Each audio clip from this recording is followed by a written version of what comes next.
ಅದಕ್ಕೋಸ್ಕರ ಅವ್ರು ಈಚೆ ಇದ್ದಷ್ಟು ಹೊರಗಡೆ ನಿಂತು ರಾಜನೇ ಯಾವತ್ತೂ ನೀವೆಲ್ಲ ಮಾಡೋಕ್ಕಾಗಲ್ಲ ಅವ್ರು ಹೇಳಿದ್ದಾರೆ ರಾಜ್ಯದ ಗ್ಯಾರಂಟಿ ಅದನ್ನು ತೋರಿಸಿ. ಅಲ್ಲ, ಈಗ ಕೈದಿ ನಂಬರ್ 6106 ಇಂದ ಇದ್ದಾಗ ಅದರದ್ದೇ ಒಂದು ಸ್ಪೆಷಲ್ ಆಗಿ ಮಾಡಿದ್ರಿ. ಇವಾಗ ಕೈದಿ ನಂಬರ್ ಚೇಂಜ್ ಆಗಿದೆ, ಅದ್ರದ್ದೇನಾದ್ರು ಬಿಡಿಸ್ತೀರಾ? ಅದು ನಿನ್ನೆ ಬಂದಿರೋದನ್ನ ಒಂದಿಷ್ಟಲ್ಲಿ ಮಾಡೋಕ್ಕಾಗಿಲ್ಲ. ಅದೇ ಬಹಳಷ್ಟು ಜೈಲಲ್ಲಿ ವೈರಲ್ ಆಗಿ ಪಿಕ್ಚರ್ನೇ ಮಾಡಿದ್ದೀನಿ, ನೋಡಿರ್ತೀರಾ ನೀವು. ಅದು ಮಾಡ್ತೀನಿ, ಇನ್ನೂ ಮೂವಿ ಬಂದೇ ಬರುತ್ತೆ, ಅದಕ್ಕೂ ಮಾಡೇ ಮಾಡ್ತೀನಿ. ಅದನ್ನ ತೊಗೊಳೋದಕ್ಕೆ ಎಷ್ಟು ಟೈಮ್ ತೊಗೊಂಡ್ರಿ ನೀವು?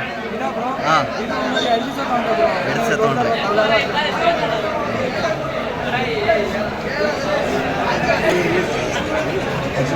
ಹಾಂ, ಏನಿಲ್ಲ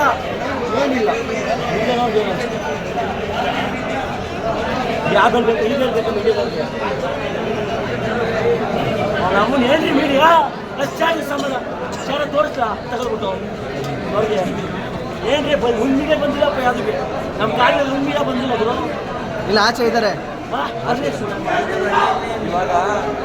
ದಿನ ರಿವ್ಯೂ ತಗೊಂಡಿದ್ದಕ್ಕೆ ಒಂದು ಆಡಿಯೋ ಬಂತು. ಇವಾಗ ಇಷ್ಟು ದಿನ ರಿವ್ಯೂ ತಗೊಂಡಿದ್ದಕ್ಕೆ ಒಂದು ಆಡಿಯೋ ಬಿಟ್ಟಿದ್ರಲ್ವಾ, ಇವಾಗ ಬಾಸ್ ಆಚೆ ಬರಲಿ, ಹೊಸ ಆಡಿಯೋ ರಿಲೀಸ್ ಮಾಡ್ತೀವಿ. ಅವಾಗ ಈ ಮೀಡಿಯಾದವರು ದರ್ಶನ್ ಎದುರುಗಡೆ ಆಗಲಿ, ದರ್ಶನ್ ಫ್ಯಾನ್ಸ್ ಎದುರುಗಡೆ ಆಗಲಿ ಬರಲಿ. ಅವಾಗ ಯಾರು ತಲೆಮಾರು ಆದ್ರೂ ಜನ ಯಾವತ್ತೂ ಕಮ್ಮಿ ಆಗಲ್ಲ.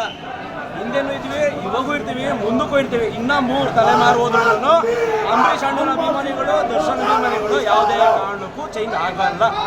ಮೀಡಿಯಾದವರು ತೋರಿಸೋದ್ರಿಂದ ಒಂದು 4-5 ಜನ ಉದುರೋಗ್ಬೋದು ಅಷ್ಟೇ. ಅದು ಬಿಟ್ಟರೆ ನಿಜವಾದ ಅಭಿಮಾನಿಗಳು ನೋಡಿದ್ರಲ್ಲ, ಇದು ಹೊಸ ಸಿನಿಮಾ ಅಲ್ಲ, 17 ವರ್ಷದ ಹಳೆಯ ಸಿನಿಮಾ, ರೌಡಿಸಮ್ ಸಿನಿಮಾ. ಎಷ್ಟು ಜನ ಹೆಣ್ಮಕ್ಳು ಬಂದರೆ, ಎಷ್ಟು ಜನ ಗಂಡ್ಮಕ್ಳು ಬಂದರೆ ನೋಡಿ. ಇಷ್ಟೇ ದರ್ಶನ್ ಪವರು, ಯಾವಲ್ಲೂ ಏನೂ ಮಾಡ್ಕೊಳಕ್ಕೆ ಆಗಲ್ಲ. ಈ ಜೈಲಲ್ಲಿ ಯಾವ ಜೈಲ್ಗಾದರೂ ಹಾಕಿ VIP ಕನ್ನಡದ